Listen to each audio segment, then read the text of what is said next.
नमस्कार मंडळी, श्रद्धाज रेसिपीमध्ये तुम्हा सर्वांचं खूप खूप स्वागत। मी आज बनवणार आहे कवळ्या दुधाचा खरवस किंवा दूधवडी। तर त्यासाठी इथं मी दूध घेतलेलं आहे स्वच्छ चाळून आणि त्यानंतर मिक्सरच्या भांड्यामध्ये एक वाटीभर साखर बारीक करून घेतलेली आहे। विलायची आणि बडीशेप भाजून बारीक कुटून घेतली आहे। तर पहिल्यांदा छोट्या पातेल्यामध्ये मी दूध चाळून घेतलेले आहे, तर त्यामध्ये साखर टाकणार आहे आणि साखर टाकून साखर पूर्ण विरघळेपर्यंत व्यवस्थित हलवून घेणार आहे। साखर अजिबात राहिली नाही याची काळजी घ्यायची आहे आणि साखर पूर्णपणे विरघळून घ्यायची आहे। जोपर्यंत साखर विरघळत नाही तोपर्यंत सारखा ढवळत राहायचं आहे।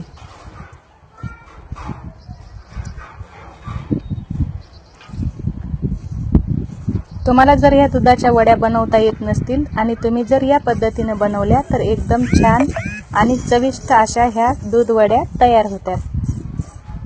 तर साखर विरघळलेली, तर आता यामध्ये मी इलायची आणि बडीशेप पावडर सुद्धा टाकलेली आहे आणि ती सुद्धा व्यवस्थित हलवून घ्यायची आहे।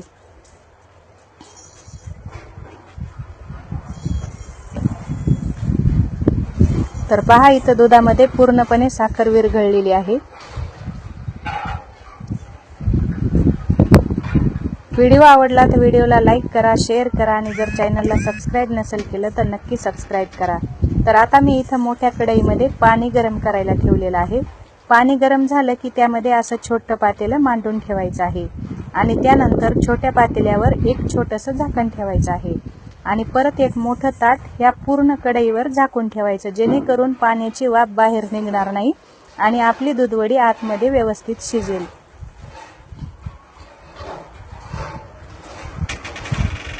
तर पहा, इथं असं मोठं ताट मी वरती कढईवर ठेवलं आहे आणि आता गॅसची फ्लेम कमी करून अर्धा तास मी हे शिजवून घेणार आहे।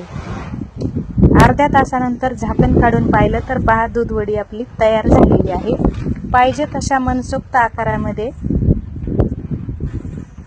ह्या दूधवड्या कापून घ्यायच्या आहेत। तुम्हाला जशी पाहिजे तसे लहान, मोठी, छोटी तसं तुम्ही कापू शकतात। तुम्ही असा खरवस नक्की करून पहा। परत भेटू पुढच्या व्हिडिओमध्ये। व्हिडिओ पाहिल्याबद्दल धन्यवाद।